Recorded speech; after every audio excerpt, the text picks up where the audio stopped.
Welcome to Palmyra Grace Church's Sermon of the Week. At Palmyra Grace Church, our purpose is to help people pursue a life with God together on mission. To that end, our hope is that each Sunday message influences your Monday and every day of the week. For more information about Palmyra Grace Church, follow us on Facebook, Instagram, and Twitter, or find us at palmyragrace.org. Now here's this week's Sermon of the Week. Good morning.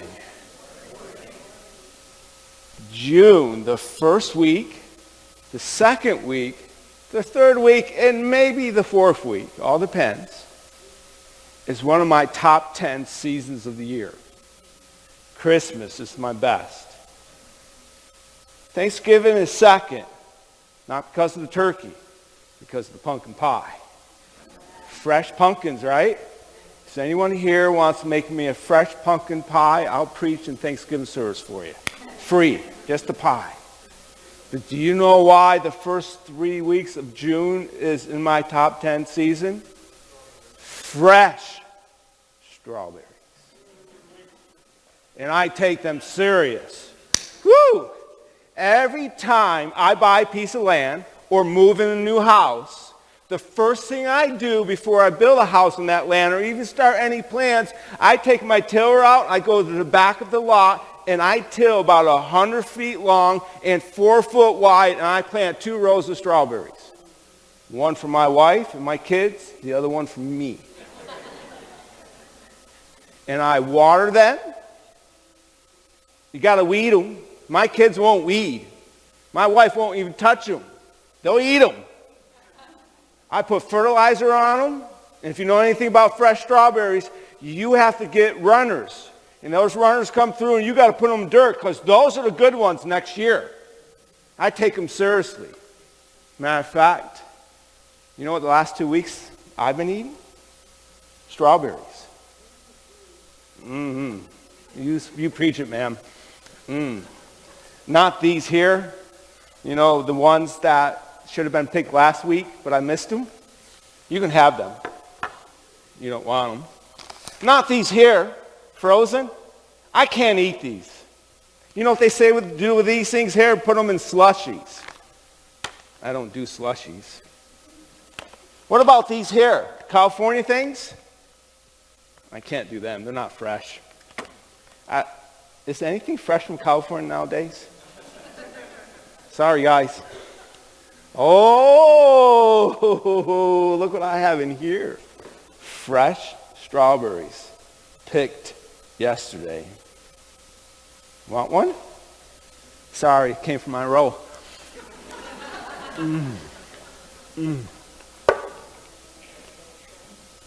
You just can't eat one of these things.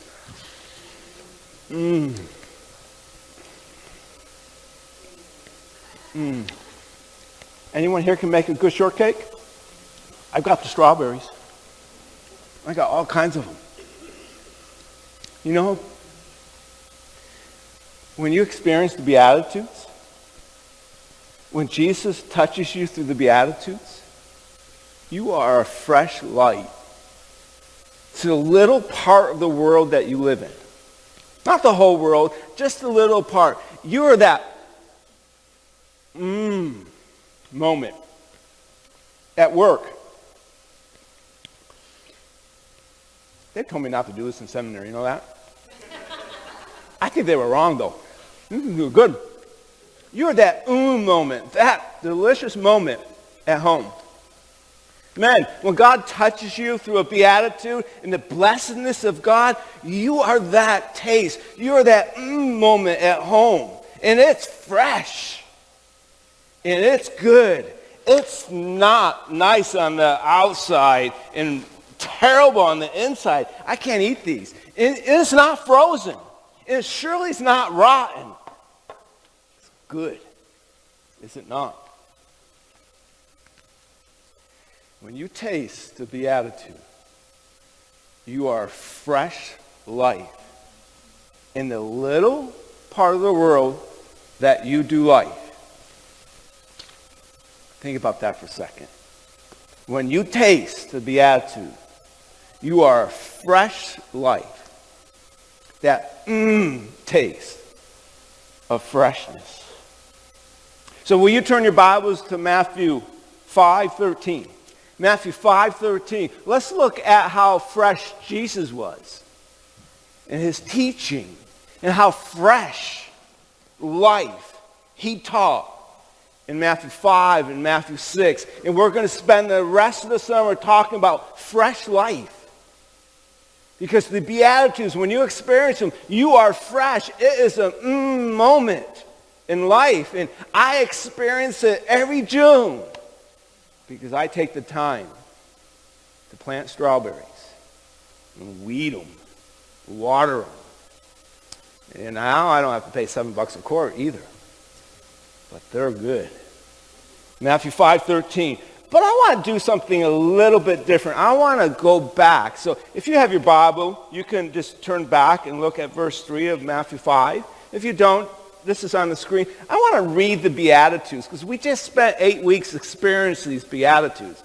And it's cool to experience the blessings of God because we discovered that the blessings of God comes from God being on our side.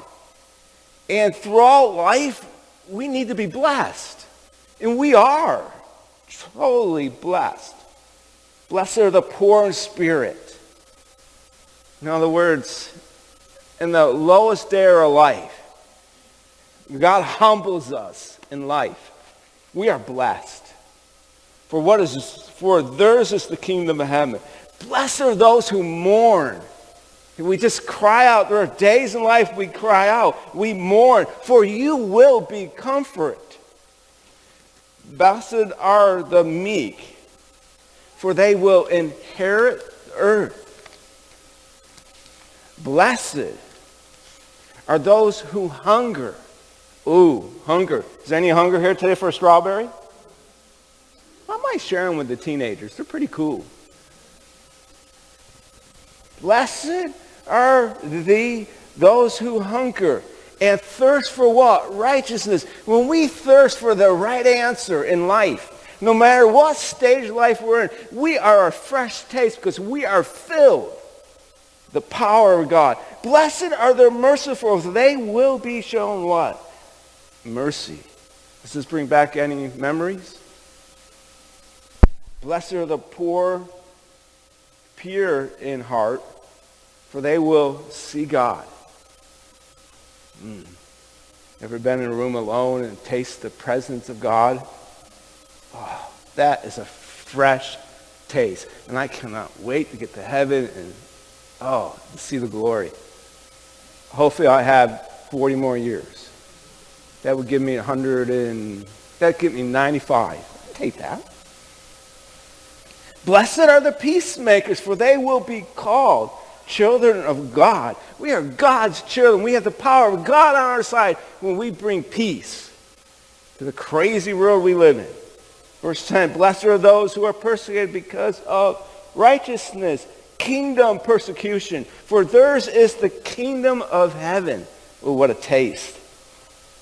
Kingdom of heaven is like a fresh strawberry on this side of heaven. These are good.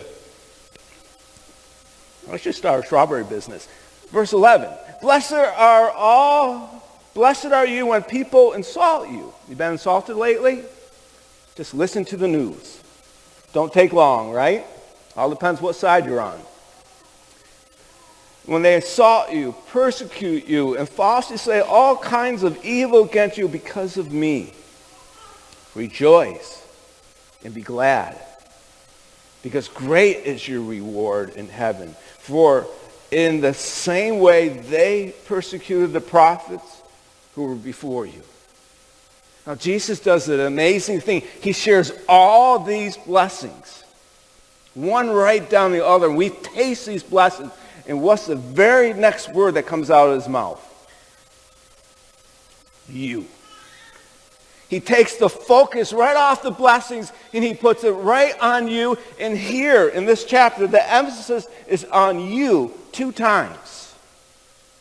And it's you here is in plural, meaning it's the third meaning of the plural. It's everyone, not just the disciples that would be singled, people he was talking to, but the plural mean everyone that follows in the future. So the disciples 2,000 years ago, and anyone who believes that they are Christian, who love Jesus Christ and been transformed by Jesus Christ, you are the salt. It's amazing. There's no other salt here. You are, because Jesus is leaving. He's going to be resurrected. He's going to heaven. He's there now. You are the salt in the little bit piece of world that you live in. And your piece is a little bit different than mine. Mine has fresh strawberries on it. And their plants are about that high. Oh, they're good. My peas are about that high. Fresh peas. You know what my next season of freshness is? Who said it? Sweet corn. July 4th, right? Are we ready for freshness? Woohoo! In this county, around here, is some of the best sweet corn in America. And I'm from sweet corn places. And it's good stuff. Eat it. Enjoy it. This is a blessing. Oh, I'm ready for 4th of July weekend. You are the salt of what? The earth. The little world that you live in.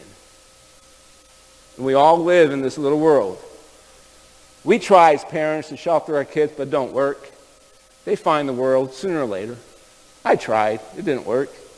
I discovered really fast. They live in a world. I live in that world. Just a little piece of it. Now, salt here in this context could have two meanings. Anyone knows anything about cooking? Salt is used for seasoning. In other words, you can put salt on my wife's glorious cooking. I could put salt on and make it taste better. I always put a lot of salt on because my doctor said that I have low blood pressure and I need a lot of salt. I just didn't tell my wife, okay? She's not here, so I'm safe. She's not watching, right?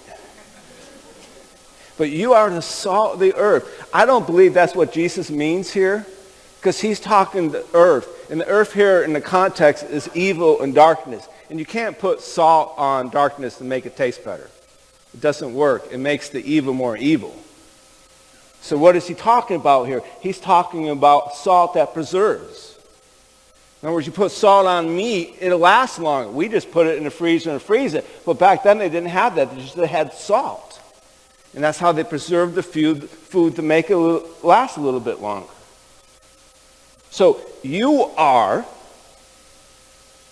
the person in your little world that preserves this world that you live in from going crazy.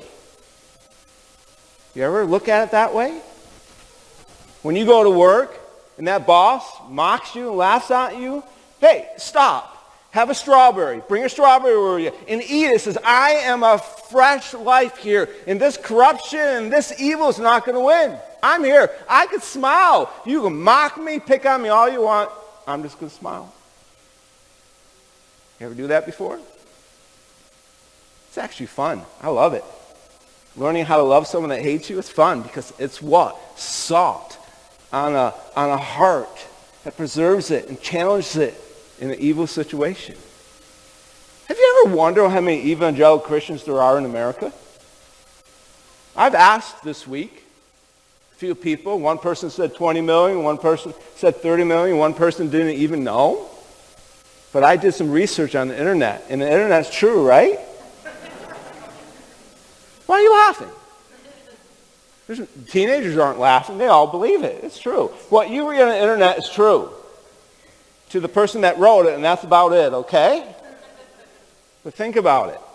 Here's a statement from Wheaton College. Anyone know Wheaton College? You got to be smart and gifted to go to Wheaton College. They're gifted in education. So I put a little weight in this. Just a little bit. I don't put a lot of weight in articles because I don't know what to trust half the time anymore. Wheaton College, Institute of Studies of American Evangelicals. Estimates, this is an estimate, that there's between about 35 to 30%, or 30 to 35%, 90 to 100 million people in America, of the U.S. population that is evangelical. I've read some articles that said 40.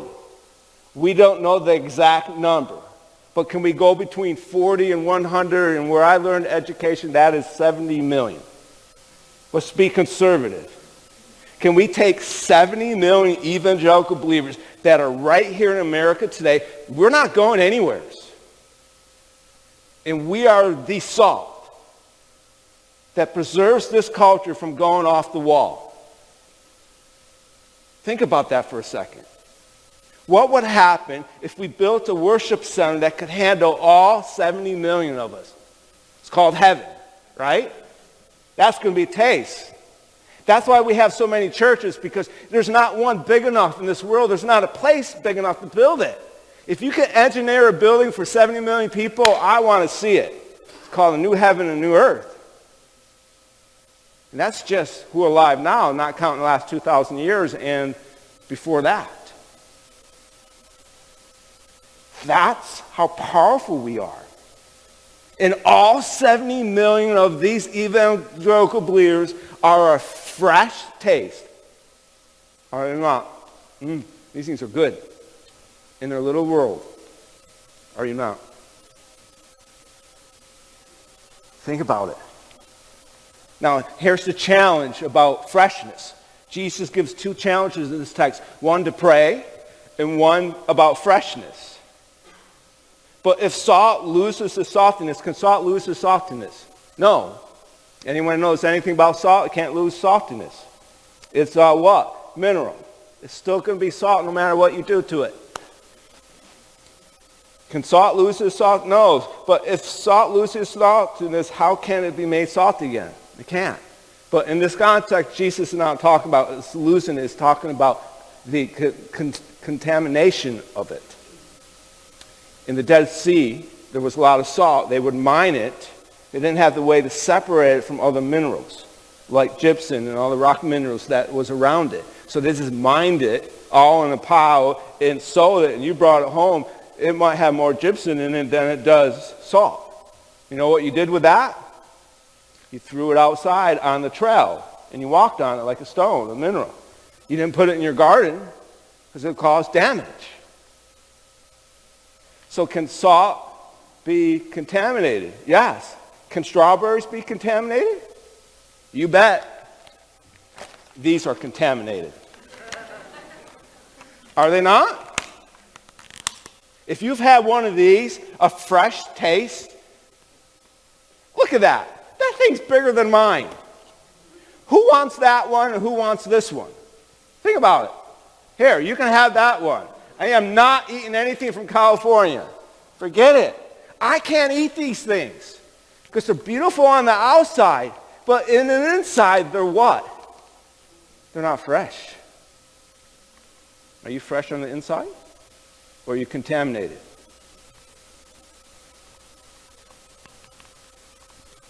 I've spent days in my life,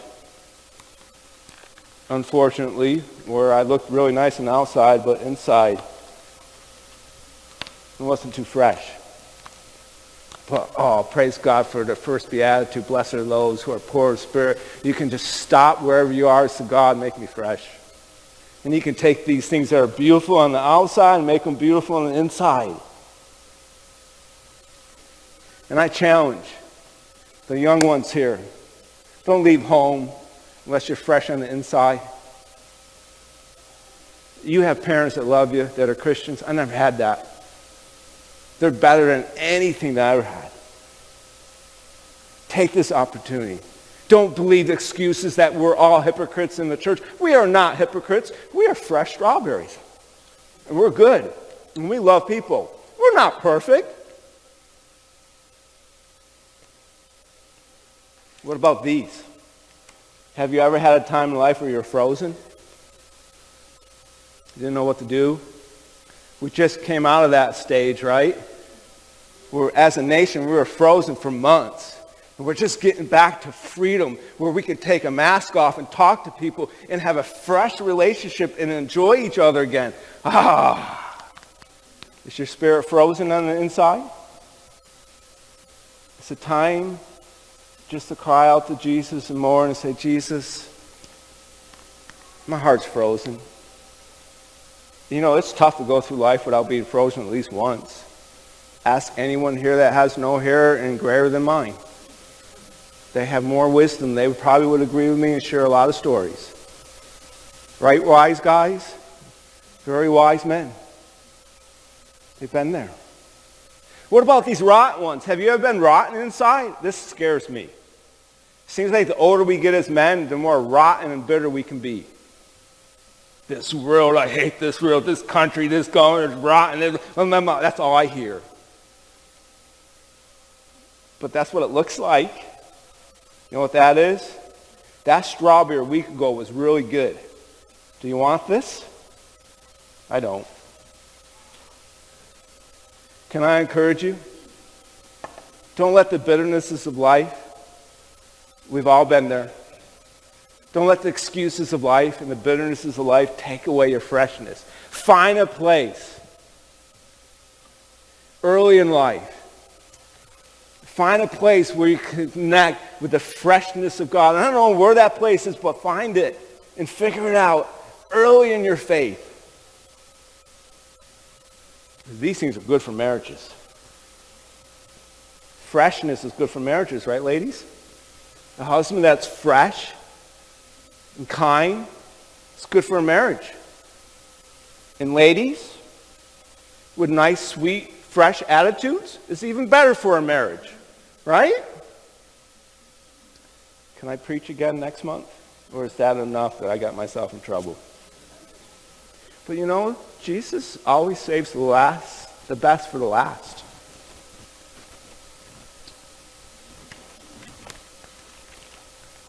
Verse 14. You are what? The light. The same emphasis is on you. And guess what they did again? He didn't use the single you. He used the third you, the plural you. We are the what? Light. Jesus is no longer here. You are the light in your little world that you live in. No matter what your age is, no matter what you've been through, you shine. Amazing concept. And look how powerful this light is. Verse 14. You are the light of the world, that little part that you live in. A town built on a hill cannot be hidden. Jesus compares this light to a town built on a hill. Have you ever been in the mountains to see that big, beautiful house on top of the hill? You wish you could walk up there and see it, or you wish you had the money to build it way on top of the hill. It stands out.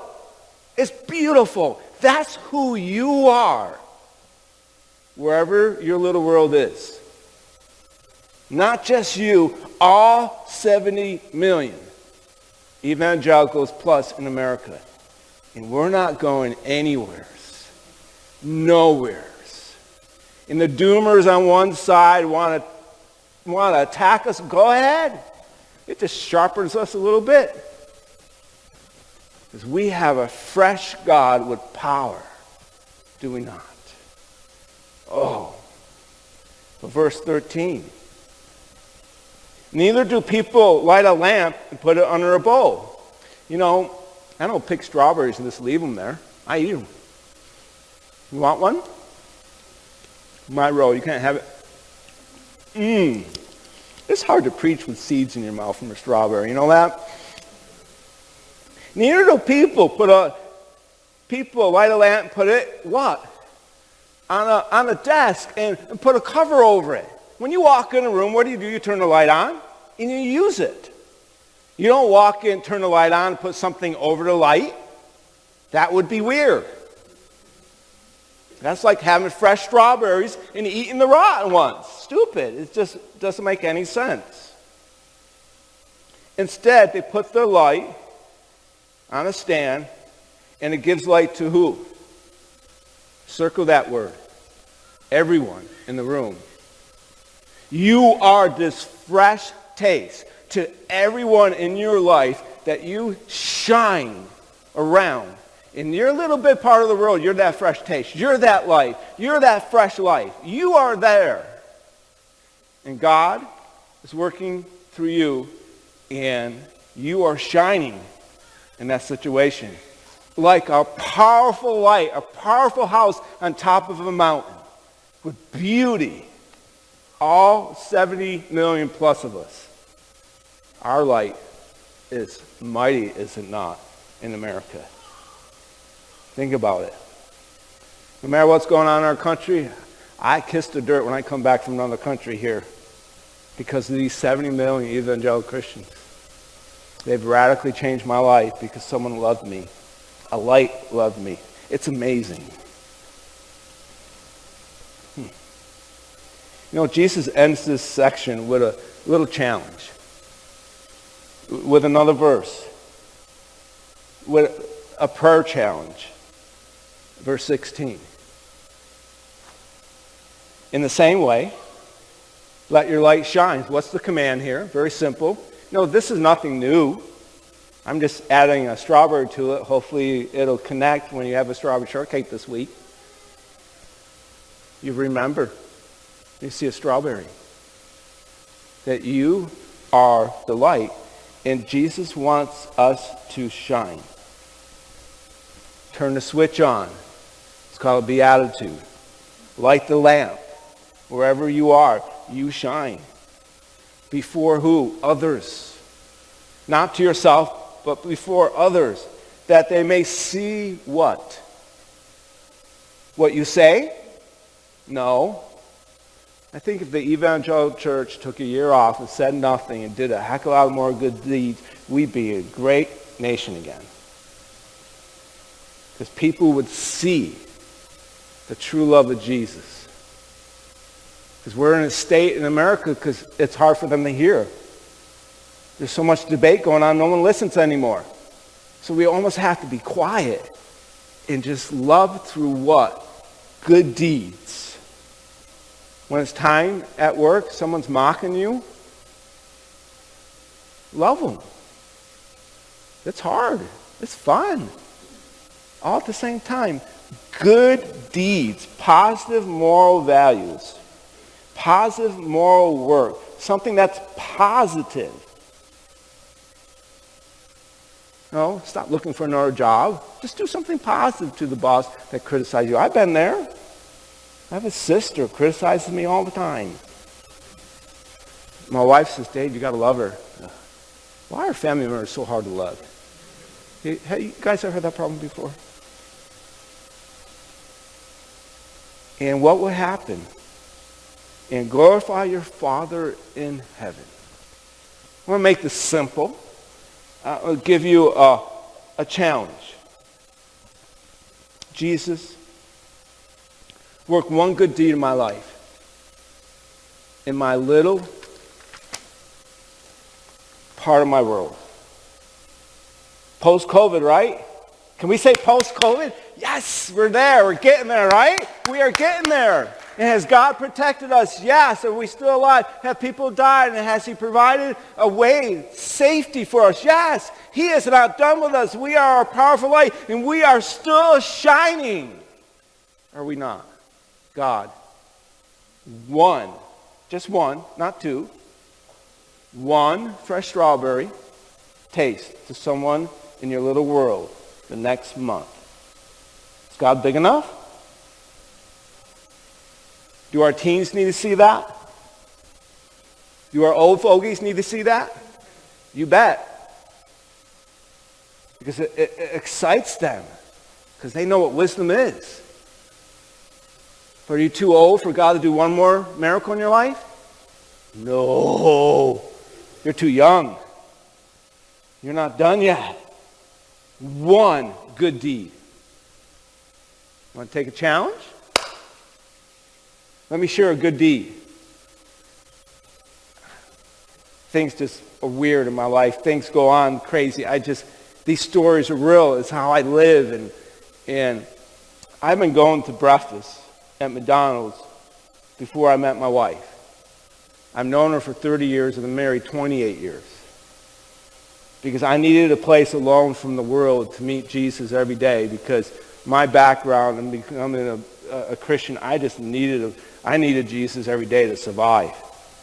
And His grace has empowered my spirit and my heart, and it's just been amazing. But I go to McDonald's, pancakes and Diet Coke every morning. The same McDonald's in E-Town, 6 o'clock. And if I had to be at work at 6, I went at 5. I always have my time with Jesus. If I can get up and drive, I'm there. Except for Christmas, my wife won't permit it. She wants me to eat breakfast at home. It just drives me nuts. You know, you get to know people when you go through the drive-thru every day for 15 years. There's one lady there that's been there 12 years. Her husband left her 12 years ago. She got a job in McDonald's. She lives in the Red Roof Inn in E-Town, one-room hotel for 12 years. You get to know people. She gave me a Christmas card this year. She's my friend. See, my mom used to work at McDonald's. That's how she made a living in her older years. You know that sweet lady at McDonald's? Treat her like your mother. They're not low-class people. They're people that God loves. And it's the best they can do. And going to work every day is better than people not working, right? I got to know another lady. She's been going there. She worked there 7 years. She's been clean from drugs and alcohol for 5 years. Yes. And she finally saved up enough money to buy a car. $1,200. How much does a car cost today? I just bought a new truck. I can't even tell you how much it was 3 years old. They wanted $38,000 for it. 3 years old. She had $1,200. And she's all excited. She tells me, I finally got a vehicle, and we talk, and we go back and forth. And one day I drove up, and she's crying. Men, if your wife's crying, that is a key to ask a question. Right? This is a strange lady, I know, but we're in the drive-thru here, going through the drive-thru. I talk to her every day. I see you. When they hear my voice and I say, I want my food. It's good morning, Dave. They hear me over the drive-thru. This is fun. We have a great time. We got a group of people there. We just do life together. And she's crying. I said, what's wrong? She says, the car that I worked so hard for, the brakes are broken. 2 weeks after she got it. I don't have money to fix it. What do I do? Give me your phone number. What do you mean? I asked the stranger for her phone number. She gave it to me. She says, if you don't get a call tonight, you call my number. And I gave her my number. I took it to my church, and the deacons who are so faithful in helping people found a place to get her brakes fixed and paid for it, just like that. And the next morning, she's like, thank you, Dave, thank you. Your church is so nice. Is that light? Oh, yeah. That's the beginning of the story. Here comes the hard part. A week later, I drive through and she's not saying anything. Men, that's more important if she's crying. Right, men? My wife's taught me a lot in life, how to be a wise man. So I asked, what's wrong? Dave, you won't even believe this. Now, this is a drive-through. We got cars behind us, so we're talking real fast. Dave, you won't believe I was going to work the other day, and I came out over the hill right there on 230, right by the cemetery, and someone came out and bang, hit me and smashed my car right off the road, right over near the cemetery, and destroyed it.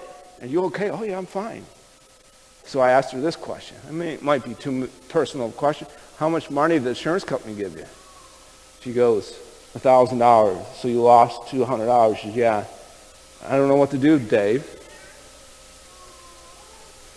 So sometimes you just got to do something without your wife's permission or anything. I said, go out and find a car for $2,000 or less, and I'll help you. I know my wife well enough, so she'll let me help her. She said, are you serious? I said, yeah, I can't ask the church again. They might think you're doing something crazy. It's just an accident. So a week later, she calls me up. I found a car, $1,800. Is that too much? No, that'll work. So the next morning I walk in. She has $1,000 from the insurance. I walk in through the drive-thru, and I had $500 cash in my golf fund. Because when I do odd jobs, I put the cash in my golf fund. That's how I hide it from my wife and play golf all the summer long.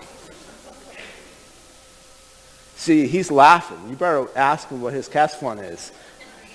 Is he a new member here or is he an old member? I'm in trouble. Oh, no. So I gave her the $500. Just give me time to work on the next $300. We'll have to get that to you somehow. And the next morning, I get there, go through the drive-thru, the same thing, get out front. I said, Dave, you would not believe what happened to me. Let me hear it. Some lady came into McDonald's yesterday, and I waited on her, and she kind of looked at me strange. And I didn't pay any attention to it, but an hour later, she comes back. And she looks at me and pulls me aside and says, God told me to give you $300 cash. I don't know why, but here it is. Is that a fresh strawberry? To a woman who's been clean, who needs to see the power of God? Is that not who God is? And I'm like, I can't wait to meet that woman in heaven. $300. Now, every time I see that white car, can I challenge you to pray this week? One good deed. Freshness. One good deed.